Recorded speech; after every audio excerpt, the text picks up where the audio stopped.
Hey everybody. I'm coming back to you now as I promised, after the last time I spoke with you. I hope you're all well, and navigating these continual changes that we're going through. Last time I was talking a little bit generally about anxiety and about how Chinese medicine can help you cope with that kind of stuff. And I wanted to come back to that and do it just a little bit differently so that I can keep myself organized. So one thing to try and tell you all the news about how our clinic's doing and that kind of stuff, and I can sort of freewheel that. But this is a little bit more that I want to have for you. So we're going to do a slideshow to just talk about anxiety and in general, but also in terms of that being a response that people are having to the pandemic and all the other stuff that's been going on in the world. So let me see if I can get the screen share going and you can see what I'm talking about. And great. And now we just hope that it works. So the first thing that I want you to know and remember is that this is a global trauma that we're going through right now. Um, this is not just that the pandemic has just hit our town or community or even country, but everybody is dealing with the effects of the virus that's brand new to everyone. Nobody really knows how it's going to behave. They don't know how to, everybody's making things up as they go along. But there's certain information that we have about trauma and how trauma affects people and the different symptoms of trauma. And so we do actually have quite a bit of tools in the toolbox to deal with some of the effects that some of the impact that this is having on us as individuals. And so we start in the beginning a little bit and talk about this trauma aspect of it. It is because it's global. It's like all of us on the planet, generally speaking, all of us on the planet are going through this at the same time. And I can't think in my studies of history, I can't think of any time that there has been anything like this in the history of our planet. So it's a big deal. And it's a big deal not just because of the numbers of people that are affected, but because humans are a lot more permeable than we like to think we are, and we pick up on each other's energy. So we have an entire planet of people who are struggling with dealing with the virus itself and the illness, and the fear around that illness, and also then the impact of the various responses to it. Some whole countries were in lockdown, and some countries like the US were doing things in bits and pieces. It all has contributed to the sense of trauma. And so this is some of what some of the symptoms of the trauma is. I hope you can see this. One of them is mood swings. When I put this list together, I was like, oh, Karen, check, check, check, check. So you probably have experienced a lot of these. And mood springs to me is like it's actually how many different emotions can I go through in one day, and then do it again the next day. And I have had days where I've gone from feeling really wonderful and little things like, man, there was the day that I actually, I feel like I hit the trifecta, the state opened things up. I was able to see my chiropractor for the first time in 8 weeks and get my hair cut.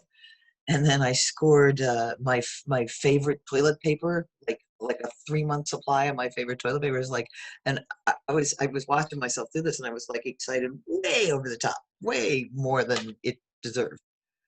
And then a few hours later, I was feeling like really sad, and then so it's it's this sort of like emotions are going through us, and we have no control of it, and it's very, very disconcerting because it's like, how do we sit with that? And it's always easy for us to get caught in those emotions, which is can become problematic. So isolating is actually a symptom of trauma, and it's so interesting that I mean, when my understanding is that when social workers and the mind people, the people that we go to talk things through, if they talk to somebody who is isolating, they're really concerned about that, because isolating means pulling away from community and being by yourself. And here we are with that being a trauma symptom, but we were told to isolate. So it was a little bit of a mixed message, and some of us probably were like, hallelujah, I don't have to be out in the general crowd. And some of us were, I mean, the fact that I couldn't talk to anybody really for weeks was really hard. I didn't like it at all, and yet we were told to isolate. And one of the side effects of the isolation is like fear of going out. In this sort of case, is like we're afraid to leave the house because the house is safe. And um, so being having to go out into the community when we're afraid of this thing that we can't protect ourselves from creates real problems for people that we wanted to isolate. And then there's the people who wanted to isolate but had to work. So an interesting part of all of this. Disconnecting. You may have noticed that there were times when you just like you felt this is not just disconnecting from each other, but also disconnecting from like feeling disconnected from the rest of the world, which is very strange. It's a little bit like um, sort of seeing the outside world through a glass pane and you can't really touch it. That kind of disconnect. Disturbed sleep. Can't tell you how many people I'm talking to now that are they just have sleep disturbances. They either have nightmares or they can't sleep all night, or they'll wake up in the middle of the night and can't get back to sleep. Um, Hypervigilance. So this is very interesting as well, because an effect of trauma is to become more aware of our surroundings and watching them all the time for looking for danger. And if you're doing it all the time, that's hypervigilance. And yet we are in a state right now where we need to be vigilant because we need to watch how we're going outside. Are we wearing a mask? Are we keeping the distance? And so vigilance is a scaled down version of hypervigilance, but when it becomes a response to trauma, it's the kind of, you may have heard stories about police officers not they're wanting to sit with their back to a door when they go out to eat dinner. Um, that's hypervigilance because the world does not feel safe. And we have to maintain the hypervigilance all the time in order to protect ourselves. That's exhausting, and it can drift over into something really serious. Um, and then difficulty focusing.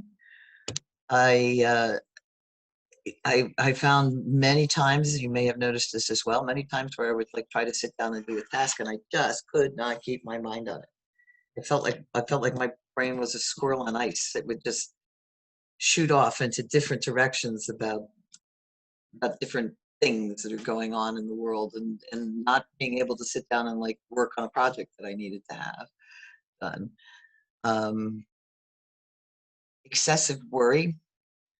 This is a big one. How am I gonna, if you've been in the whatever they call it, I guess it goes back and forth between the sheltering stage or the lockdown stage. But if you're not allowed to go to work, the worry is, how am I going to feed my family? How am I going to feed myself? How am I going to pay my bills? How am I going to, and what comes next? There's a sort of anticipatory worry because we don't know what the next stage is going to be. It's such an abnormal, there's a certain level that humans reach about thinking, many of us do. My life has been thus and so for a certain amount of time, and I expect it to continue thus and so. And maybe there'll be some bumps in the way, but I feel like I can look forward and see what's going to be like for the next however many years. That's gone. I don't know about you guys, but I'm trying to plan for how to keep a business open, and I can't see it. So that can be very worrying. Um, Excessive worry also for the people who were not allowed to go stay in their homes. They needed to work. So these would be our essential workers, and it goes everything from the healthcare workers to the convenience store workers and the grocery store workers and the like some of these folks, people who were delivering our food, people who were transporting things across the country. There's like if they didn't work, not only would we not get supplies that we needed, but they could, if they didn't have a job, they could lose their health insurance. So they were really caught in between, how long am I going to get to keep my job, and what happens if I lose my job? But if I'm working my job, I'm worried that I'm going to be exposed to somebody who's going to make me sick. And I remember in the beginning of this, looking at the folks who were working in the grocery store, in my grocery store, and thinking, they just look terrified, rightfully so. So excessive worry is a symptom. Confusion. There's been a lot of my friends are sort of, every now and again, I'll see something either said or written that says, what day is this? What day of the week is this? What time is it? What am I supposed to be doing? Um, that kind of confusion to I have to have a conversation with my staff later, because I went in to do laundry at the clinic today, and I did an entire load of wash. And when I pulled the sheets out of the washing machine, they essentially, I had washed clean sheets that had been folded up and ready to go back on the shelf, and somehow ended up inside the washing machine. And it's like that sort of confusion and not being able to necessarily hang on to the details of what you're trying to do. And anxiety. So, an anxiety can actually have all of these components to it. They all are connected to each other. So when we go to the next slide, where we're talking about and you can talk about the symptoms of anxiety, some of these are going to repeat. So you can go out online and look up anxiety symptoms. I got this actually from I think it was if it was one of the big hospital websites.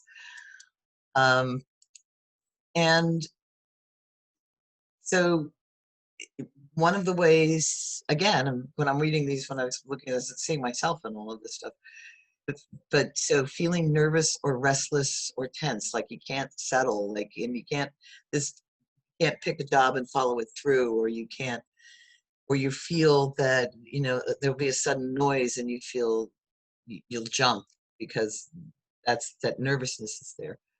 Tension. I'll tell you, now that I'm starting to see patients, and then people are coming in and they say they have back pain, and I go to just check things out on the back and think, oh my God, like, they're so tense that trying to put a needle into somebody's shoulder sometimes would feel like I needed a hammer to do it, because it was just, the muscles are so tight. That's an effect of anxiety. Having a sense of impending danger or panic or doom. This is really a feeling like, wow, this is the end of times. This is the apocalypse. How much longer are we going to go before we're all like wiped off the planet? That's that sort of sense of fear. We don't know what's coming next. An increased heart rate. Saw a patient today who actually had that response and didn't know what it was. Ended up going to a cardiologist because his heart was beating so hard that he could feel it in his chest. And that's scary in itself, to feel that. You don't know if it's a real physiological problem, or if it's just a response to the stress. But in this case, it was, thankfully. Breathing rapidly or hyperventilating. I don't know if you've ever seen anybody who's gone into a panic attack. I remember hearing about that when I was a kid, and the standard sort of treatment for that for somebody who did this in school was to make sure they had a paper bag on hand and have people breathe into the paper bag to sort of stabilize the oxygen exchange and calm down. So that is also a symptom of anxiety. So is sweating. Different from the sweating because it's hot out. It's just you spontaneously start sweating. And trembling. And feeling weak or tired. extremely common. And some of that is just, I think some of that is just the fact that trying to navigate these times and constantly trying to, you know, this little train is like micromanaging our responses to stuff. It's exhausting, exhausting. And you may also find, as we have when we went back to work, and the way the different, we open up the clinic and we're not just seeing patients anymore. There's all these other things that we have to do in order to make sure that it's safe for patients to come. Also exhausting. Speaking through a mask is exhausting. It's just that little bit harder to get air. So some people will find that they are sleeping more or needing naps, and then some people can't quite get to the sleeping part because they have sleep disturbances. When the trouble concentrating, I actually found myself that my problem with concentrating was that I couldn't concentrate on the present task. I would find myself, it was like what I imagine it must be like with ADHD when you're not into what you're doing, or you can't get into what you're doing. So it was, I really had to work to stay in one job until I got it finished because my brain was going, all over the place. Oh, we got trembling again. That must be important. Trouble sleeping. I've heard people talk about they can't get to sleep, they can't stay asleep, they are restless sleeping, they have dreams, they have nightmares. Um, that's very much about anxiety, and some of the dreams will actually be uh, mm, sort of playing out in your head your fears about this particular time. Avoiding, a lot of times the avoiding stuff ends up being I'm going to avoid people, which is pretty easy to do when you're in isolation. But also avoid tasks. It's just like I've had people tell me about, they sometimes spend like hours at a time just sort of sitting in the chair doing nothing, and they might be watching television, which was usually unfortunate because they often were watching news things, which ratcheted all the stuff up. But just avoiding doing stuff. And then there's the isolation, the feeling like I need to be isolated or I'm afraid of being isolated. And this is a big one. The feeling of loss of control. Um, just that creates, I think that might be actually the biggest one when I look at this. It's like I'm feeling anxious because I have no control over my life anymore. And I have no control over what life is going to look like. And I have no control over this virus. I can't protect myself or my loved ones from this virus. Like nobody can. And fear for the future. So that's a sort of anticipatory thing. It's like I'm afraid of what's going to come next. I'm afraid that it's really the end of the world, and that I've heard people say, actually, if it's the end of the world, that's fine, but let's just get it over with, because trying to navigate through the end of the world is painful and frightening. We all talk about how we would like things to get back to normal, and our fear is that that won't happen. And then what? If we don't go back to normal, we're going back to something that we don't know, which is also a fear of the future thing.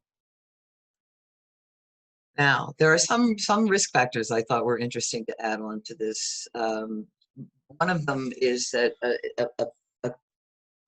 the trauma itself, which in the case of the virus just keeps continuing, it's very different from, say, 9/11, where we had one very big traumatic event that sort of ricocheted through our country, but then it was done. And there was then the opportunity to do all of the things that we need to do to recover from that trauma and heal from it. This is a trauma that just keeps going, and there isn't an end in sight. If you have experienced trauma in the past, then what we're going through now can be very triggering. If you're not a trauma survivor, being triggered means that there's something that's going on right now that resonates with something that you experienced years ago. And for some people you can get catapulted back into that trauma, the past trauma, have a flashback. Makes it difficult to navigate now because it's hard sometimes to tell that was then and this was now, um, in terms of how you're feeling and how you need to act. Um, Stress and accumulated stress is a risk factor for all of this, and we as a population in our country had a real serious problem with stress before any of this stuff hit. You know, we you can go out online and look at research studies on stress, and it's like it's been a topic of research for decades. How is it that the Western world feels like it needs to work three jobs, or has created a world where we really have to work three jobs in order to afford a house or rent? So that, and then we have then the culture of when you get a stress related illness, and I will tell you now, you will find this out in your research as well, that stress is a player in every um, illness and dis-ease that we have. It either causes it or it exacerbates it. Um, and then we have a culture that says, you know, you got to go to work when you're sick, and that just adds to the stress. Or the stress of if you don't go to work when you're sick, you're going to lose your job. So that if we've already tried and depleted our internal resources because we were dealing with a lot of stress, when this hits, this is like the tipping factor. It's just the one thing that makes you go, I can't deal. Everything I got nothing in myself to try and be able to deal with this. And then there's the ongoing events, and now we have, not only do we have the ongoing COVID experience, we have the prior experience. You know, in our country, it's been getting more and more contentious. We've been getting more and more contentious with each other for 15, 20 years or more. It's been going on for a very long time, and now it's coming out in the open more. So we had COVID, and then we have this protest movement, which has erupted, and justifiably so, I think. But it's scary. I think it's scary for anybody, and I'm not going to go any further on that piece because what I'm interested in is the effect that has on people.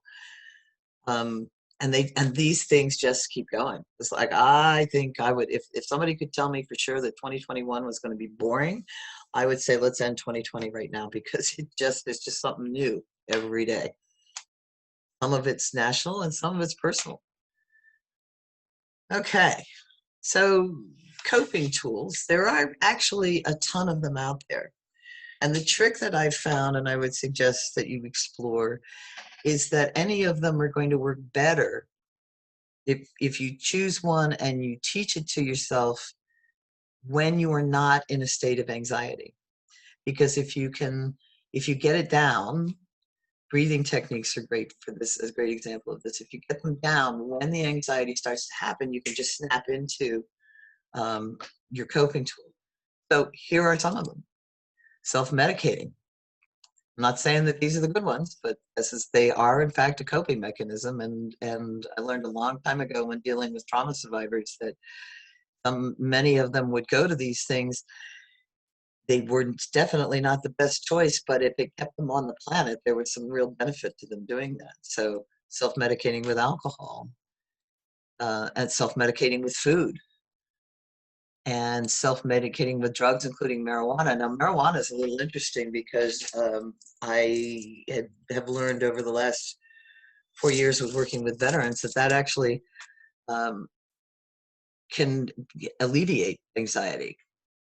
Certain strains of pot can alleviate anxiety, and it's a real tricky thing for me to navigate because I grew up in the 60s and 70s, and I can remember throwing a bag of pot out the window because there was a cop car behind us. It's like, to be where we are right now is really strange to me. And so, and I've been surprised to see that sometimes I'm really concerned about the amount of pot that patient is using to manage anxiety. At the moment, I think the broadest thing to say is if it's not interfering with how you function in life and it does alleviate anxiety, that's of those on the list, and maybe pharmaceutical drugs, this marijuana may be better. Please don't say, Karen said, go out and buy pot. Well, that's your decision, not mine. But I find that of these three things, that's probably the least problematic.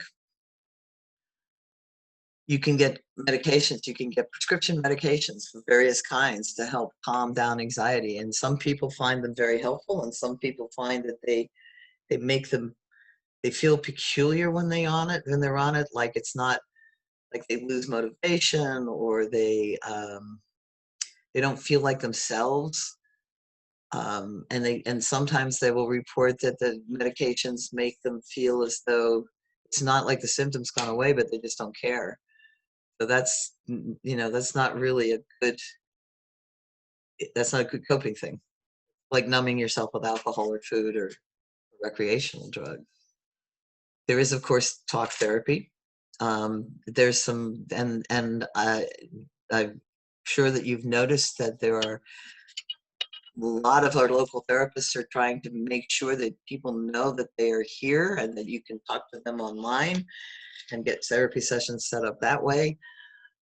Therapy can also include some of the apps that are out there, like Calm is getting rave reviews for helping people meditate and get to sleep at night. So therapy, so now we're kind of moving into the ones that would be most helpful if you can get it. And learning how to breathe properly. I was watching somebody today while I was giving them a treatment, actually a couple of people this week watching while they were having treatment. And they were not breathing down into the full of their chests. They were, all the breathing was up here. And when the breathing's up here, that's a fight or flight breathing. And so they would breathe quickly and they were not breathing all the way down. So that is not calming. That can contribute to your anxiety. So you can find some very easy, simple breathing exercises that are not meditation. There's one that I often teach people that the first time I ever tried it, I was actually trying to drive. And I was trying to drive through rush hour traffic in Hartford, and it was awesome because I could do the breathing exercise, calm down, peel my fingers off the steering wheel, be able to, relax and still drive. And it's real simple. It's essentially your inhale is shorter than your exhale. So you breathe in for 2, exhale for 4. If you start feeling like that's like you're still not getting enough air circulation, then you back off. Well, inhale for 1 count, exhale for 2. But making sure that you fully exhale is what it just calms down a whole lot of the nervous system. And don't try to try it when you're right in the middle of an anxiety attack, because it's going to be much harder for you to do. Take a few minutes during the day when you're feeling relatively stable and just practice it so that when you need it, you can do it without really thinking about it. Movement is a great coping mechanism. Chinese, there's one of the teachers that I admire who says, and I just believe him because he's from China. And so what he says is that the Chinese medicine philosophy about movement and exercise is not what we do in the United States. He says the best kind of movement, which is essential, you have to move in order to help all kinds of things. I don't even know if you know, but part of the circulation of blood has to do with your feet and moving your feet. So movement is necessary. He says the very best movement is walking. And he's not talking about power walking or race walking. He's talking about, he said, the best way to do it is to walk like an old person, which means take your time. Notice what's going on around you. Look at the squirrels, look at the flowers, sit down on a park bench, watch people. The point is to just move. Much, much better for you than sitting for hours in a chair. And if you might have some idea in your head that, oh, okay, so I'm supposed to walk. Well, I probably should be walking 5 miles a day. Well, let me tell you, if that were true and you were able to walk 5 miles a day, you would be doing it. But most people are not in that place. So chunk it down. So you think about, okay, I know I need to take a walk. What is the smallest, stupidest increment that I can do with this? Get up, that I can commit to and do it. So get up once a day and walk around your room. Better if your next step would be to go out and walk around the house once. Just do it once. But commit to it and try and do it every day. And then you can start committing to walking twice around the house. And you can build on it, but move. Even if it's just standing up from your computer and stretching and really, broadening your chest and doing some twists, all that kind of things are really good for you. You can get yourself into a yoga class. It's even better. So is Tai Chi. Other lifestyle changes. I can't tell you how interesting it is to hear how many people are saying, I'm not on Facebook anymore. I can't deal with it. I can't deal with all of the stuff that's going on and how riled up everybody gets. Notice, like, if I have not, the only reason I ever had a television when I came back into the country was so that I could watch the Olympics and I could watch the World Cup. And I never had the television on otherwise. And when I moved into my new house, I gave the television away. I don't watch the news. There are other ways for me to get news and I can choose to do that. Like I can choose to go on and look online at some of the news. But cut back on it, man, because it's like the way news is presented in our culture right now is designed to wind you up. And if you're having anxiety, you don't need that. Find another way to do it. I would really suggest make a commitment to yourself to say, if I've been watching 8 news shows a day, I'm only going to watch 4, and wean yourself off of it. And I think you're going to be really surprised at how much better you feel just by doing that. You may notice that certain foods make anxiety worse. The obvious one is coffee or anything with caffeine in it. I'm not saying that there's anything wrong with coffee at all. I love my coffee. But if you are already feeling on edge, caffeine can make that worse. And so notice what foods make it worse. You may also want to notice what foods you think make it feel better, and then watch and see, are you eating those foods a lot? If you have a comfort food and you're suddenly, say cheese, that's often a comfort food, certainly mine, but you're finding yourself eating, pounds of cheese a week, literally. I've talked to people who do that. That's not good either. So you notice it, and so that's the first step. First, notice what the foods are doing. Are they helping you or not? And if they're not helpful to you, ask yourself before you reach for that next piece of cheese, do I want this cheese? And if the answer is yes, then have the cheese. And if the answer is like, no, then wait, check in later. You might want the cheese later, or you might not. The trying for improved sleep, I love it that they say this. All the experts are saying this. And like, if your problem is anxiety and you can't sleep, that's pretty much guaranteed to make you more anxious.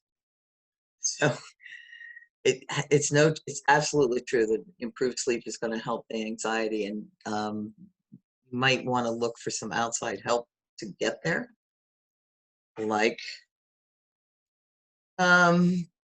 well, we'll get back to that one. But in these times, finding your own support group so that you're not alone. I think that's one of the things been very clear, that the knock-on effects of this on humans is the fact that we can't be with each other.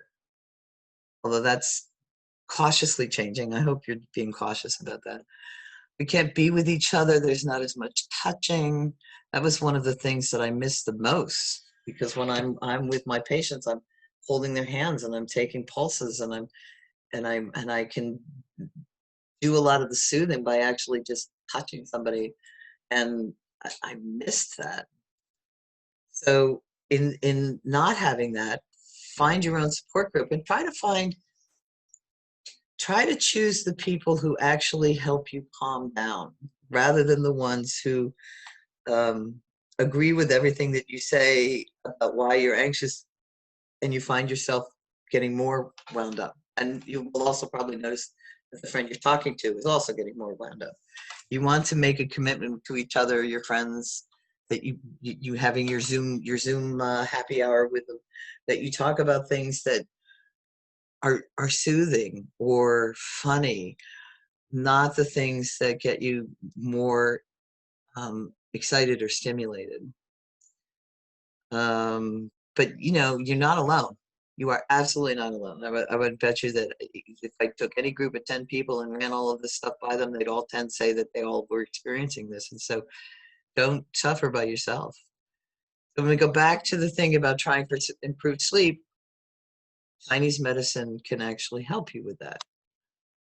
For almost everybody I've seen in my career, improved sleep is a side effect of having acupuncture. Even if you're having acupuncture for a sore knee, usually people will report that they sleep better that night. So that is one benefit of having Chinese medicine, of having acupuncture treatments. Um, Chinese medicine, by the way, also includes all kinds of other tools, including things like herbs. Um, Part of the reason, as we go along with this anxiety and this stress, we're now into we've got to be 4 months into this whole process. That is a drawdown on our resources, and the more um, the more we lose our resiliency or our strength, the more trouble we have with a lot of the side effects of this, and in trauma recovery. So Chinese herbs are actually wonderful for that. Chinese medicine also has a different view of food than we talk about in our culture, and that would maybe surprise you. But there are actually food is considered to be the first best form of medicine, and so there's a way of like coming up with what they see as what we see as a balanced diet, which is different. And you'd be surprised at how different it is. But there's also ways to say, well, you eat a certain food and that actually acts as a medicine. So there's how Chinese medicine looks at food. There's how we look at herbs. There's how we use acupuncture. There's how we look at movement as being a part of a whole package to help you stay balanced or regain your balance. There's more I'm going to want to say on that, but now would be the time, because we've just ended the slideshow. Let me get me back. There we go. So when I talk about how many things you can try, it's this fear about how we're all going to recover as we go forward. Not everybody is going to have this be a lasting impact in their lives. I do think that there will be people who there'll be long-term effects from this, but we are a surprisingly resilient species. And so the best thing that we can do is actually take the steps of looking for some help, and then make the commitment to do it as best we can. And if we don't meet the commitment, don't get pissed off at yourself. But we can recover from trauma. I've been working with people who've experienced trauma for almost 18 years as an acupuncturist, and more than that before I became an acupuncturist. And it is possible. Chinese medicine, actually, I love the stuff that we can do with acupuncture, because acupuncture, you don't actually have to talk to me and tell me what your experience of trauma is. You can, and I'm quite happy to listen to it and ask questions and help you clarify. But you don't have to. You could just have the acupuncture treatment, and then you have this 1 hour of a perfectly safe zone where you can just have the needles, and I talk to people about, go to your happy place while you're having a treatment. Just, and anytime your brain says, yeah, but there's this, or I got to do this, it's like, just say, we'll talk about this after the treatment's over. Right now, I'm going fishing. Go fishing in your mind. So it's not like this is all doom and gloom about this at all.